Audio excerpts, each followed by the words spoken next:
Greetings Earthlings, I'm back with a DSLR microphone preamp review for you guys.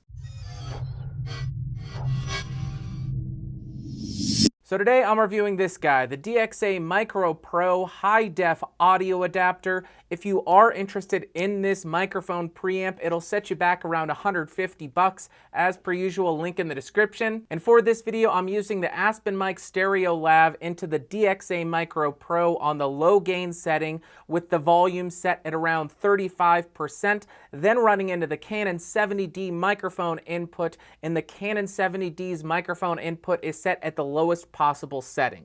In full disclosure, this was provided to me by Beachtek for the sake of doing this review. So the way that this improves your camera's audio is it allows you to basically bypass the preamps in your camera, which are typically terrible, by setting them to the lowest possible settings and replacing the way you drive your microphones with the DXA-Micro Pro. So with that being said, let's go ahead and talk about what comes in the package. Obviously, you're going to get the DXA-Micro Pro. You get two 3.5 to 3.5 millimeter coiled cables. You get a camera cold shoe mount, and you get an Allen wrench to attach the cold shoe mount to the DXA-Micro Pro. As far as the build quality, this thing feels pretty good. It has an all-metal chassis, the dials are all really nicely attached, and the thing that I like the most about this is it has all the controls at your fingertips. You don't have to go and dig through any digital menus. On the front of the preamp, you're going to find two high-low gain switches for both the left and right channels. Then you're going to find the volume controls for said left and right channels, and directly next to those you'll find indicator lights which will turn red if your microphone is clipping. This dial at the top just allows you to tighten the screw into the bottom of your camera's tripod mount. Then you'll find a mono or stereo output selector. Directly beneath that, you'll find a 48-volt phantom power on or off switch. Then you'll find the actual on-off switch for this device with an indicator light to show you that it is powered on. Then you'll find a monitor selection switch to switch between the playback of the camera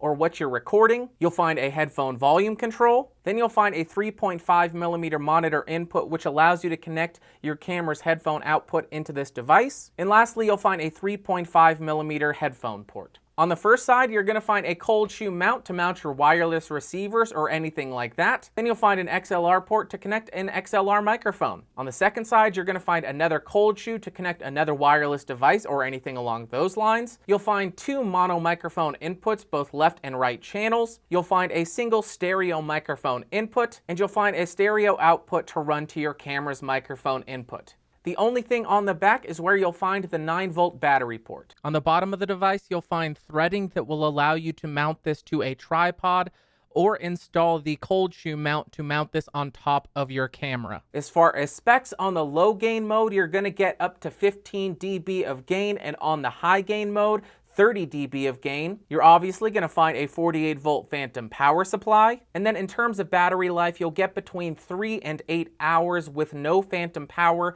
depending on if you use an alkaline or a lithium battery. Now I have the Aspen mic stereo lav mic connected to the DXA-Micro Pro on the low gain setting with my gain set at around 45%, and this is what the microphone and preamp sound like in this situation. Now I have the Aspen mic stereo lav mic connected directly to the Canon 70D's microphone input with my gain set at around 25%, and this is what the microphone sounds like in this use case.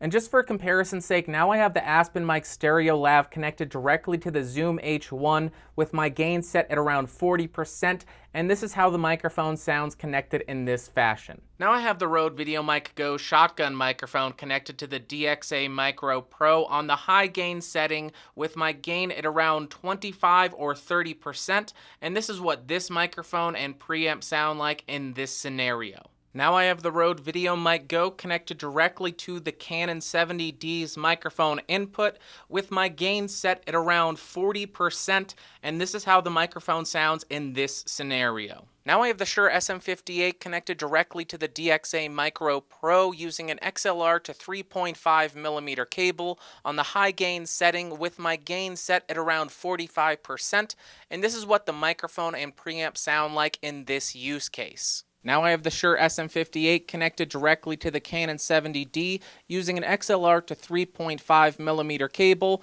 with my input gain set at around 55%, and this is what this microphone sounds like in this use case. Now I have the Aspen mic stereo lav mic connected to the DXA-Micro Pro on the low gain setting.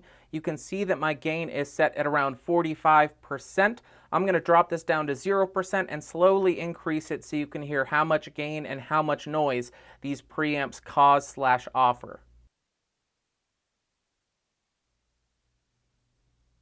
25%.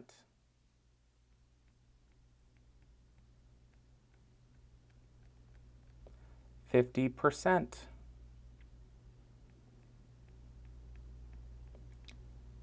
75%. 100%. Now switch to the high gain setting with my gain set at around 15 or 20%. I'll do the exact same test now. 25%.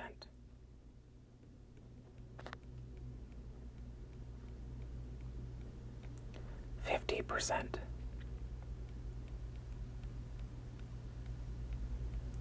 75%.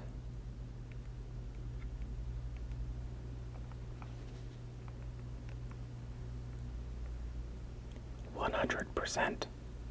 So overall, I think it's a very interesting device that does solve a problem, but I think you're still going to be limited by your camera's preamps, as you heard during my gain noise test. But this thing still does have a lot of pros. First and most importantly, it allows you to monitor the audio that you're recording to your camera, and this is incredibly useful, especially if you have a camera that lacks a headphone output. Secondly, it allows you to record 2 lav mics directly to your camera. Third, all the controls are directly at your fingertips, so it makes it incredibly easy to make adjustments while you're recording. And lastly, it eliminates your need to sync and post. On the con side, I don't like the fact that you're only able to power it with a 9-volt battery. I think it would be awesome if they had a USB input to power it through a USB power bank. And as I already mentioned, I think you're still going to be held back by your camera's preamps. So with that being said, would I recommend it? Yes, but not to everybody. If you're going to be going to conventions and filming all day long and you have a quick turnaround, then I think this is a perfect solution. This thing would save you so much time in terms of syncing hundreds of audio and video files and just allow you to get your videos out much quicker. And as you heard in my comparisons, this thing offers a huge improvement over the camera's internal mic preamps, especially once you get above 25%.